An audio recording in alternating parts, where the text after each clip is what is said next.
مفتی فضل ہمدرد جو ایک نیا فتنہ ہے، جسے ہم تفضیلی شیعہ کہہ دیں تو کوئی غلط نہ ہوگا، وہ ایک انٹرویو جب شہنشاہ نقوی کا لیتا ہے تو تمام شیعوں کے عقائد کو اس طرح سے سماعت فرماتا ہے جس طرح جناب یقین جانتے ہوں کہ یہ درست کہہ رہے ہیں، اور درس یہ دیتے ہیں کہ ہم شیعہ سنی اتحاد چاہتے ہیں، تو اس کی میں نے ایک تحریک چلائی ہے کہ شیعہ سنی اتحاد برپا ہو جائے۔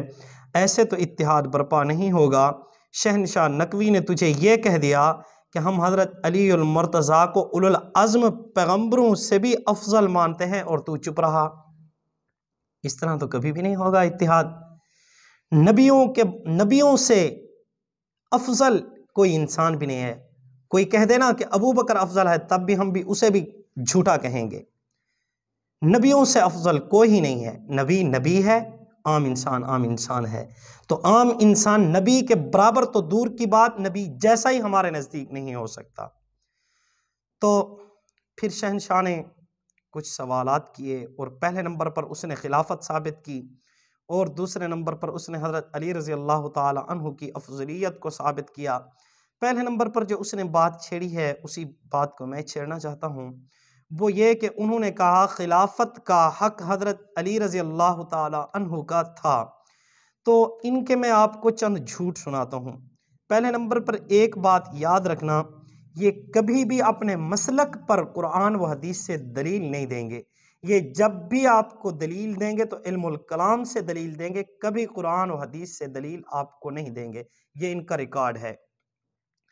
اور دوسرے نمبر پر یہ کہتے ہیں کہ جناب نبی کریم صلی اللہ علیہ وآلہ وسلم نے غدیر خم کے موقع پر یہ اعلان فرمایا تھا، من کنت مولاہ فعلی مولا، جس کا میں مولا اس کا علی مولا۔ تو اس مقام کے اوپر علی کی ولایت کا اعلان جناب نبی کریم صلی اللہ علیہ وسلم نے کر دیا ہے۔ مان لیا کہ جب نبی کریم صلی اللہ علیہ وآلہ وسلم نے اعلان کر دیا، لاکھوں کا مجمع ہے، تب آپ پھر دوسرے نمبر پر یہاں پر بکواس کیوں کرتے ہیں حدیث قرطاس میں؟ کہ حدیث قرطاس جناب نبی کریم صلی اللہ علیہ وسلم نے فرمایا کاغذ قلم لے آؤ، اور کیا لکھوانا چاہتے تھے؟ علی کی ولایت لکھوانا چاہتے تھے۔ جناب جب اعلان ہو چکا ہے پھر لکھوانے کی کیا ضرورت تھی؟ اس حجرے کے اندر چند انسانوں کے سامنے لکھوانے کی کیا ضرورت تھی، جبکہ لوگوں میں علی الاعلان بات ہو چکی ہے۔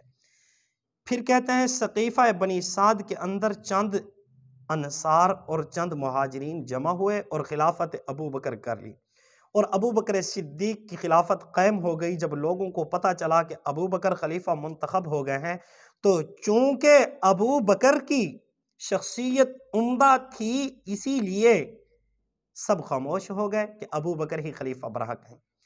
پھر کہتے ہیں کہ حضرت علی المرتضیٰ رضی اللہ تعالی عنہ نے جناب ابو بکر صدیق رضی اللہ تعالی عنہ کو بلوایا اپنے گھر میں کہ آپ اکیلے آئیں۔ جناب صدیق اکبر حضرت علی المرتضیٰ کے گھر کے اندر اکیلے جاتے ہیں۔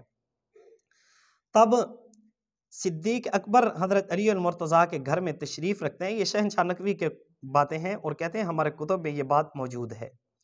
کہتے ہیں کہ حضرت ابو بکر صدیق نے جب تشریف فرمائی، جب تشریف رکھی، تو حضرت علی المرتضیٰ رضی اللہ تعالی عنہ گفتگو کرنے لگے، تو دیکھا کہ ایک طرف جناب نبی کریم صلی اللہ علیہ وآلہ وسلم کھڑے ہیں۔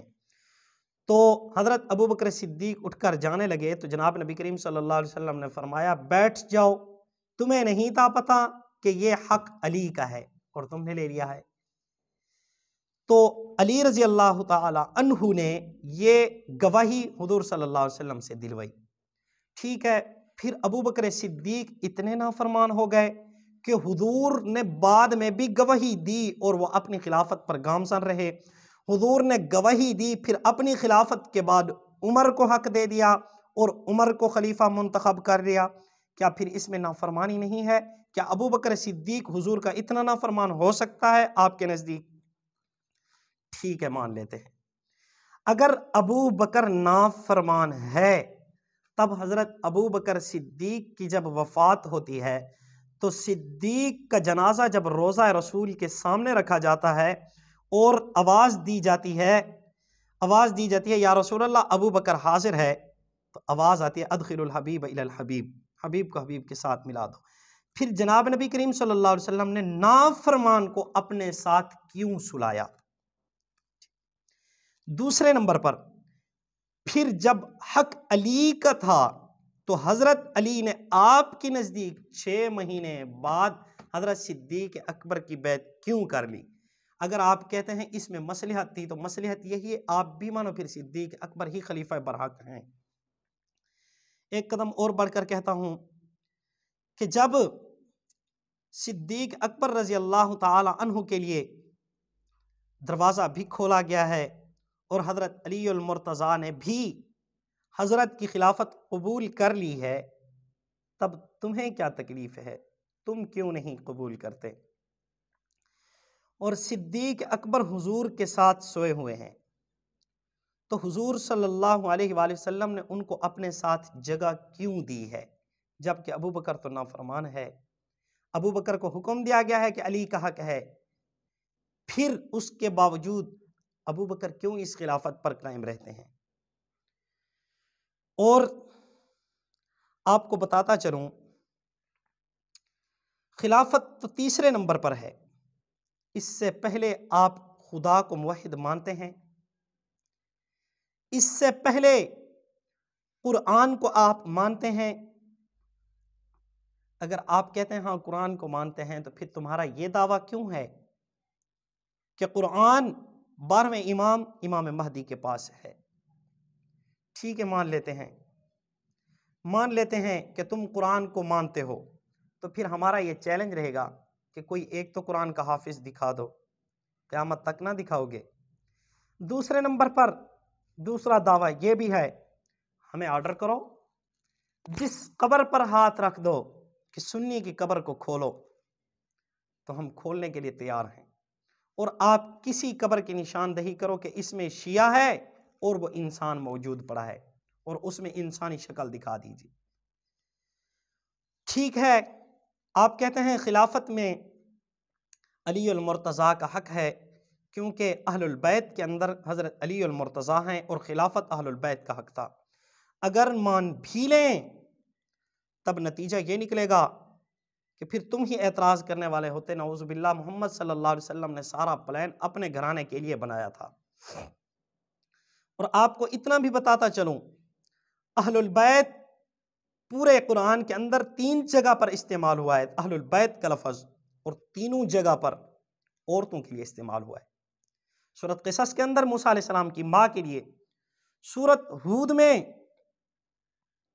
وہاں پر بھی ابراہیم علیہ السلام کی گھر والی کے لیے، اور سورۃ احزاب کے اندر جناب نبی کریم صلی اللہ علیہ وآلہ وسلم کی گھر والیوں کے لیے ہے۔ اس میں مرد تو نہیں ہیں، مرد نہیں ہیں، چلو مان لیتے ہیں مرد ہی مراد ہیں، تو پھر اہل بیت میں عباس داخل نہیں ہیں، پھر عباس کا حق ان سے پہلے نہیں بنتا علی المرتضیٰ سے؟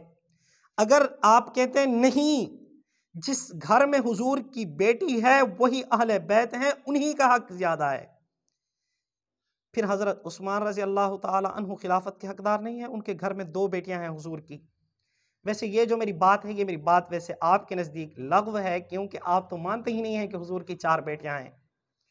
اس پر بھی میں آپ کو بتاتا چلوں، قرآن کو اگر آپ مانتے ہیں، قرآن کے اندر جمع کا صیغہ بنات استعمال ہوا ہے، اور آیات مباہلہ کے اندر بھی جمع کا صیغہ آیا ہے۔ شاید میرے خیال میں آپ کو پتہ نہیں ہوگا یہ جمع کیا ہوتی ہے، ویسے تو آپ بڑے ماہر ہیں، لیکن قرآن پر آپ کی مہارت نہیں چلتی۔ قرآن میں کیوں آپ اندھے ہیں؟ قرآن پر آپ نے کبھی توجہ ہی نہیں کی، اسی لیے آپ کو قرآن سمجھ نہیں آ سکتا۔ تو آیات مباہلہ کے اندر کیا آیا ہے؟ آیات مباہلہ کے اندر یہ بات نہیں آئی انفسنا و انفسکم ثم نبتہل فنجعل لعنت اللہ، انفسنا آیا ہے، اور آپ کو پتہ ہے جمع کا صیغہ کلام عرب کے اندر 2 پر بھی استعمال ہوتا ہے۔ چلو جمع کا صیغہ حسن و حسین پر آئے، مان لیتے ہیں، ابناءنا تو آ گیا، درست ہے، لیکن جمع کا صیغہ نساءنا پر صرف 1 پر کیوں؟ صرف حضرت فاطمہ پر کیوں ہے؟ حضرت فاطمہ پر جمع کا صیغہ بول سکتے ہیں؟ نساءنا پھر غلط ہوتا ہے، کیوں جمع کا صیغہ ہے؟ ایک کلام عرب میں آپ دکھائیں ایک پر جمع کا صیغہ بولا گیا ہو، اور یہاں پر قرآن میں تو نساءنا جمع کا صیغہ لایا گیا ہے۔ چلو انفسنا بھی سمجھ آتا ہے کہ دو پر جمع کا اطلاق ہو جاتا ہے، لیکن ایک پر تو جمع کا اطلاق نہیں ہوتا۔ تو میں آپ سے درخواست کرتا ہوں مفتی فضل ہمدرد صاحب، آپ کھل کر کہیں کہ میں شیعہ ہوں، آپ کیوں ایسے گمراہ کر رہے ہیں لوگوں کو؟ اللہ رب العزت تیرے فتنے سے اور جتنے بھی فتنے اٹھے ہوئے ہیں تمام سے ہماری حفاظت فرمائے۔ اور آپ کو بتاؤں، ایک تاریخ ہوتی ہے، ایک حدیث ہوتی ہے۔ اہل تشیع کی بنیاد تاریخ پر ہے، حدیث کے اندر ہر ایک نہیں بول سکتا، حدیث کے اندر سند چلتی ہے، تاریخ کے اندر کوئی سند نہیں چلتی۔ حدیث کے اندر صرف مخلص بول سکتا ہے وگرنہ پکڑا جائے گا، اور تاریخ کے اندر دوست بھی بولتا ہے، دشمن بھی بولتا ہے۔ اللہ تجھے اور مجھے دین کی سمجھ نصیب فرمایا۔ السلام علیکم۔